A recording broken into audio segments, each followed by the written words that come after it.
So yeah, just an update on the local Australian news, cannabis news, of course, and culture and what's been going on. So we'll get straight into it. So, got a fresh dose of Aussie cannabis news. In the last 2 weeks, Canberra's cracked the ad whip, New South Wales pollies flirted with decrim, and Victorian patients fought for job security, and the industry geared up for big cannabis conference in August. So let's rip into it, eh?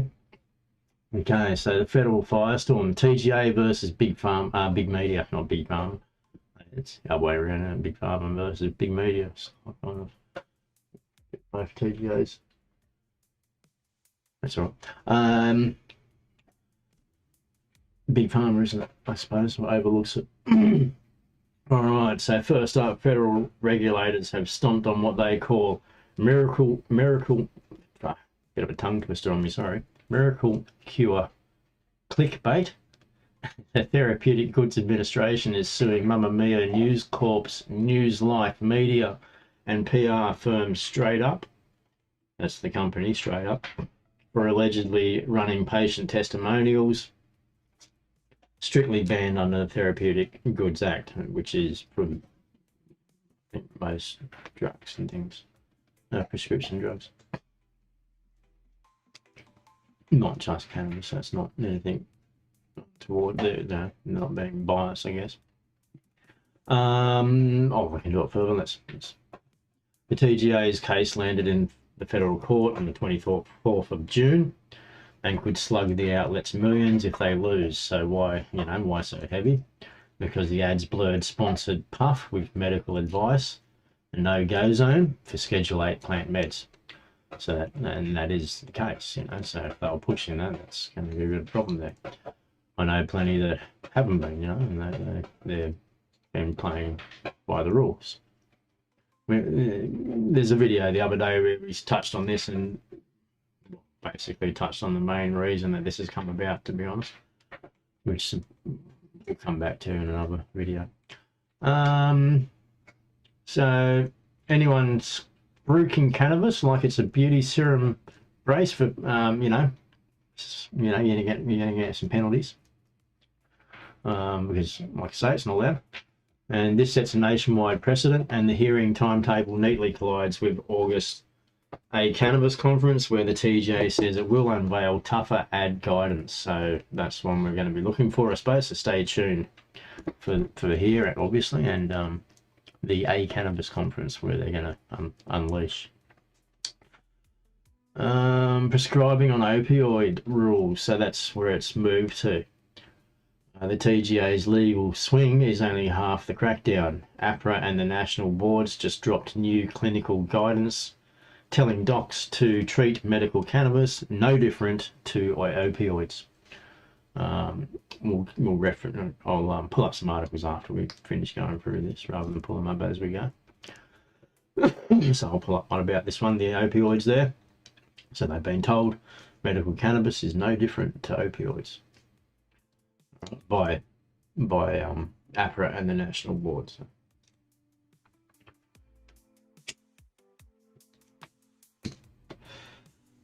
So how's that translate, I suppose? Thorough patient workups. Okay, so yeah, last line therapy. So in other words, sort of already was that, I believe. You had to access all other avenues for whatever you were accessing cannabis for before you actually were able to get that access. And clear exit plans, so ways to get off it, like in the same ways that they have all this stuff for opioids nowadays. So it's actually, we're taking we'll get into this too in the podcast that I've got coming, but this is taking a full backflip, actually, and going back to, basically we're heading back to the 1920s here, where we're starting to class cannabis as an opioid, on the same bracket as an opioids. This is a full backflip to like 1923. But stay tuned for that podcast. I'll be dropping more info on that over the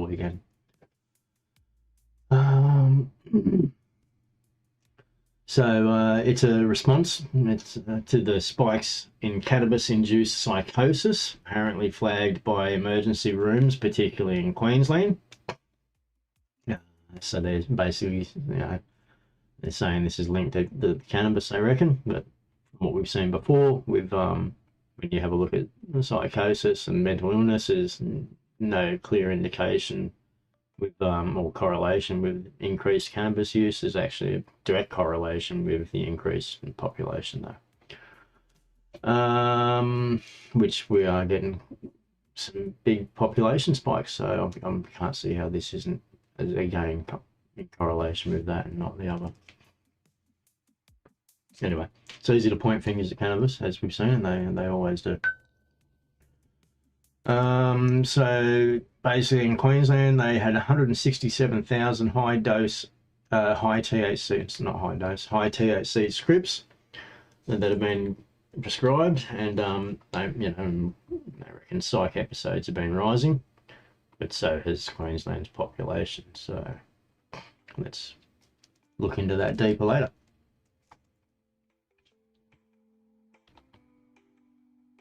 So for the prescribers, this is your red light to ditch one-click telehealth approvals and lift your game or risk disciplinary action. Yes, that's it. I mean, that's the one, and I know others, they don't have that shit because they get to know their patients, because you want to make sure your patients, if you're doing it for the right reasons, you do want to make sure your patients are getting what they want. And not, not just trying to sell them something, obviously, which is where we're at. And this is, I guess, what the TGA is trying to prevent, is people just selling people shit that they don't want, which is quite literally what actually happened, unfortunately. And we talked about that in the video the other day.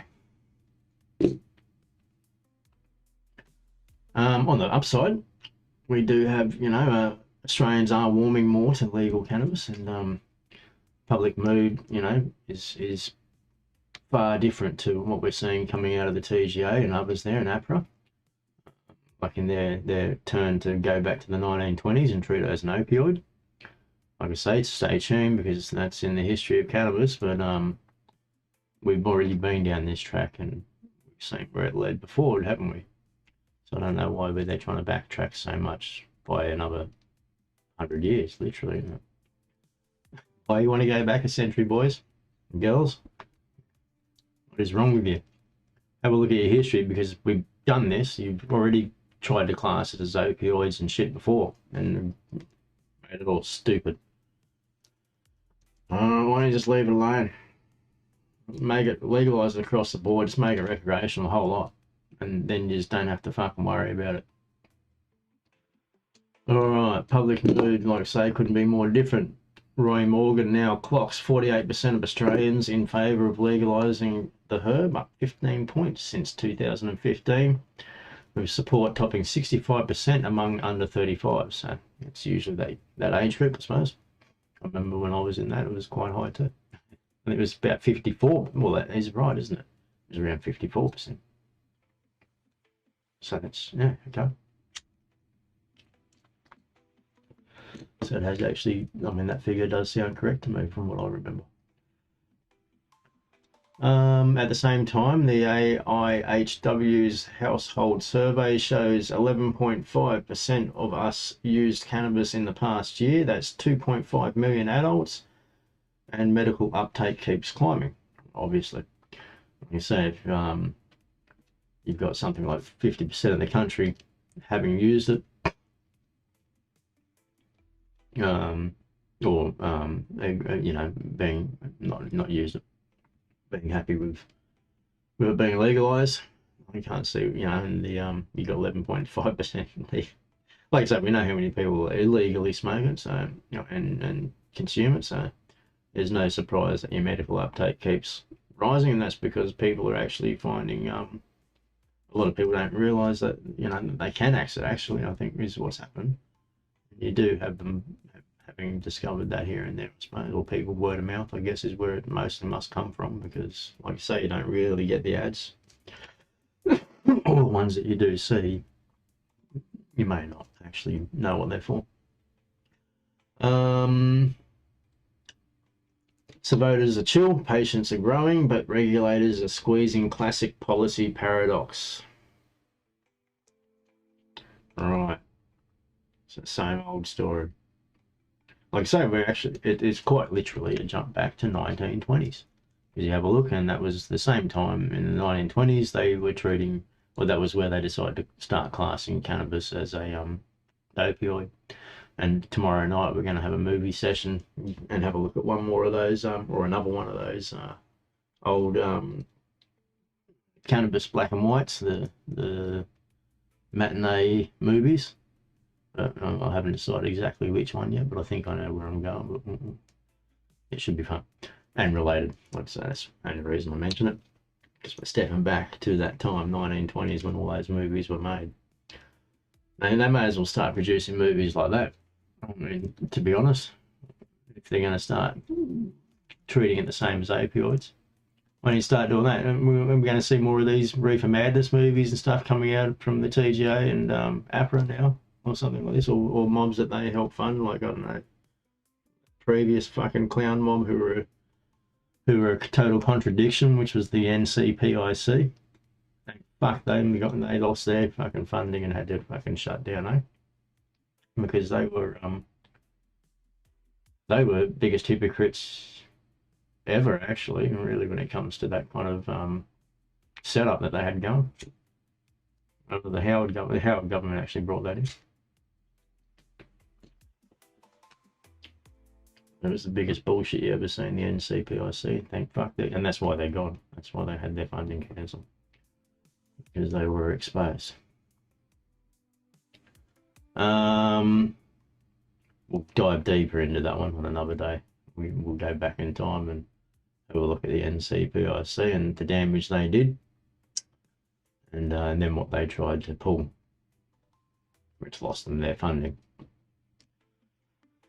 And members of Oztone actually helped expose that, so kudos to you boys, because you were the ones that brought that out of the woodwork and helped the people that needed to see it.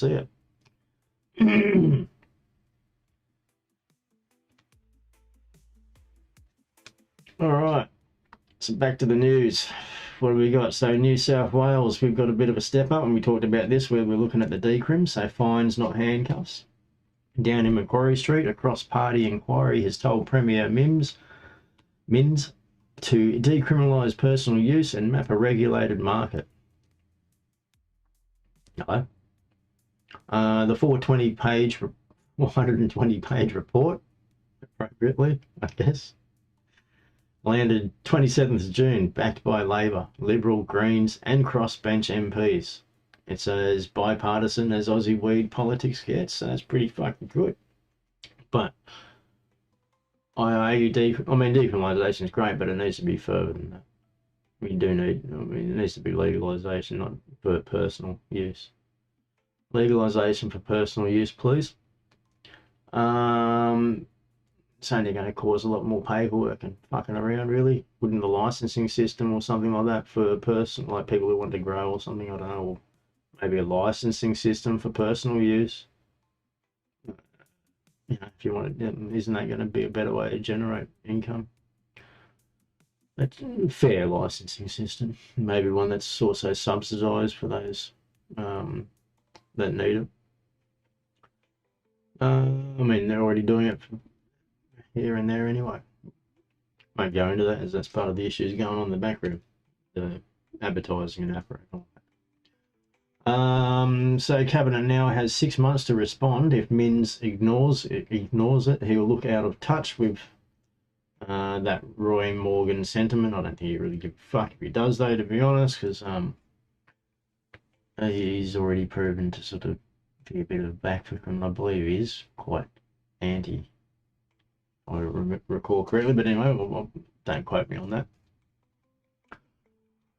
Driving law Bolton, Greens MLC Kate Farriman has reintroduced a bill to exempt unimpaired medicinal cannabis patients from roadside THC bans, aligning weed with other Schedule 8 meds. The clock is ticking for a proper debate.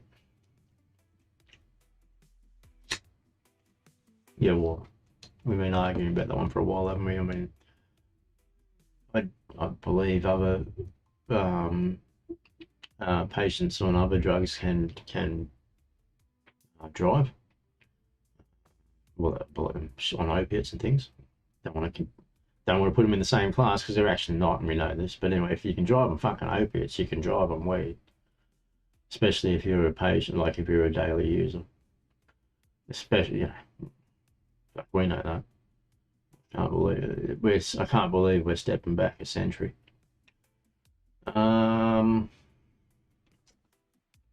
Victoria workplace rights on the line. Okay, so south of the border, legalized cannabis Vic is chasing anti-discrimination laws, so patients aren't booted for a trace of THC in their system.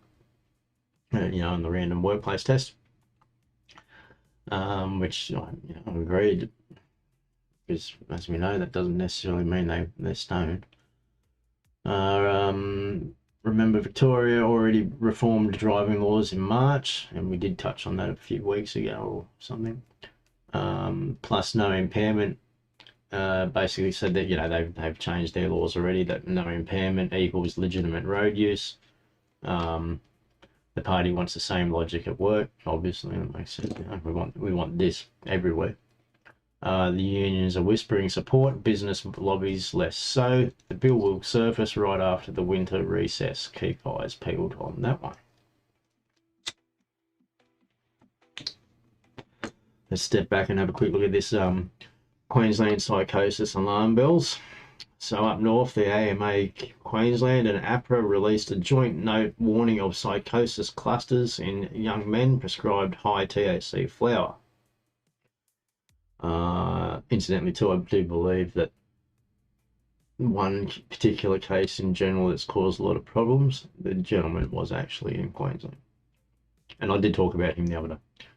But to be fair, like I say, that people that he was with, unfortunately, were not good, and didn't treat him like a patient and treated him more as a cash cow.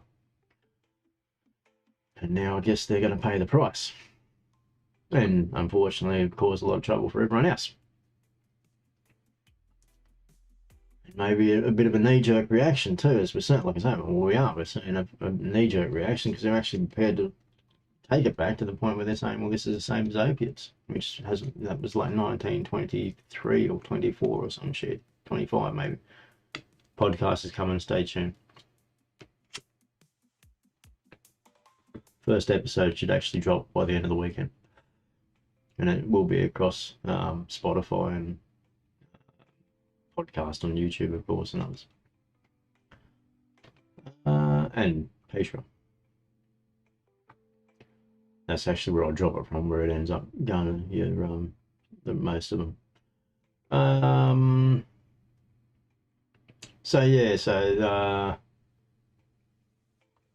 Psychosis clusters in young men. Okay, they're calling for stronger triage and mandatory follow-ups. Okay, which feeds into the new opioid style guidance, as mentioned. Expect your general or GP training modules to pop up before year end on treating cannabis like opioids.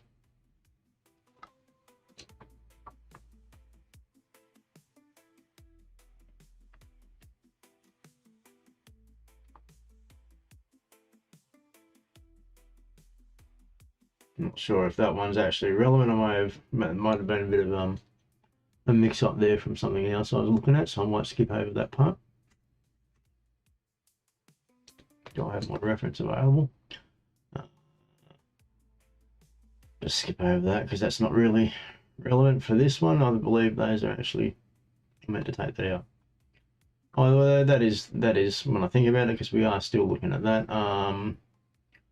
Brisbane-based Nadara Health opened its virtual crowdfunding round on 2nd of July. Let me double check on that. I believe that is this year though. That is chasing 1.2 million to spin up GMP flower and edibles and an edibles line. Early birds jumped in hard. Edibles are still the white space in our market. Yeah, I believe that was is that there? Maybe June, was it? July. I can't find my reference for that. Sorry.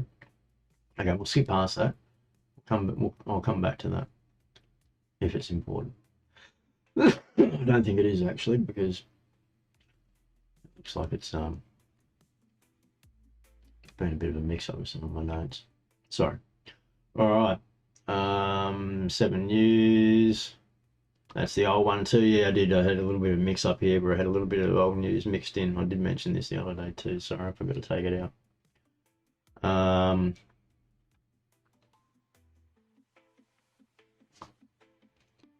Yeah, we've been on that for all that. So that's pretty much it actually for the week in Oz, or what's coming up.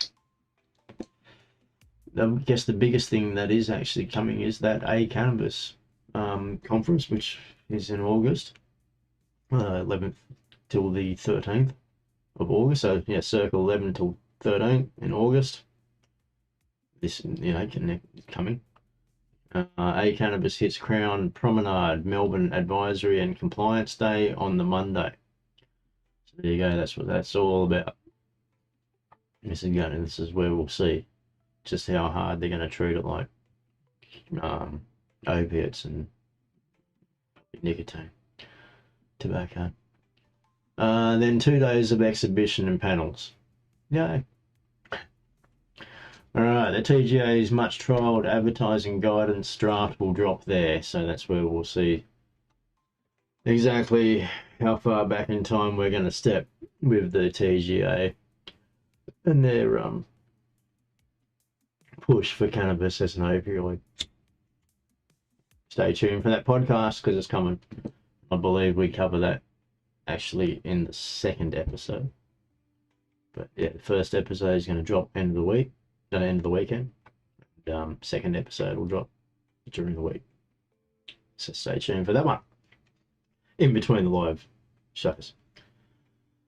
And I won't be down there for the TGA conference. Sorry, I won't be down there for the Cannabis conference, but maybe next time.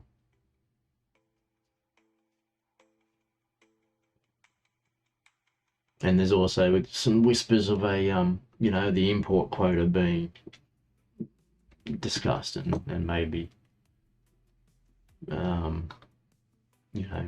something created around that.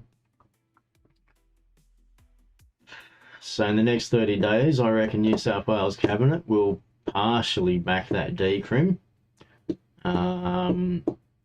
Administrative fines under $200. No retail. Yeah, I'm not seeing any retail.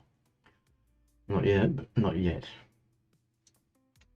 Victoria's workplace bill will reach committee stage, but face employer pushback. Yeah, I guess it will from some. Others it probably won't, because they'll be happy to fucking not have to pay that and as much. I guess they still got to do the random test, don't they? But they'll be able to employ people with the right credentials. Have to reject them just because they had cannabis in their system, which has been a bit of a problem, not just here but internationally. Also, I think Canada's faced that problem quite a bit, and the States and everywhere else that they've implemented workplace drug testing. It has actually restricted people who are capable of the job, and in many cases, possibly a better choice. TGA's ad guidance will mirror Canada's plain pack model. So goodbye your the packaging you may have seen on all the products that are out there. So I'm guessing that we're going to see, like we say, like cigarette pack branding kind of stuff across the board. That's what we're going to see. I'm pretty sure on that. Right, that's your 20-minute spin through the Aussie cannabis galaxy. Legal shifts, medical debates, money moves, and even a tree snitching on a crop house. Oh yeah, I missed that one, but there's a tree that fell on a crop house. But that was a random thing that happened. I forgot. But yeah, if you haven't already, hit us a like, subscribe on YouTube, follow us over at Patreon, and and they'll join me next time and we'll talk some more politics maybe and see what's going on in the news. Or talk some more news and see what's going on in the politics is more the point. Don't really, we want to go that way around, not the other way around. And because that, you know, we don't want to complicate things. We like to keep the plant simple. So yeah, until tomorrow night, stay lifted, stay high, enjoy it. I'll see you then.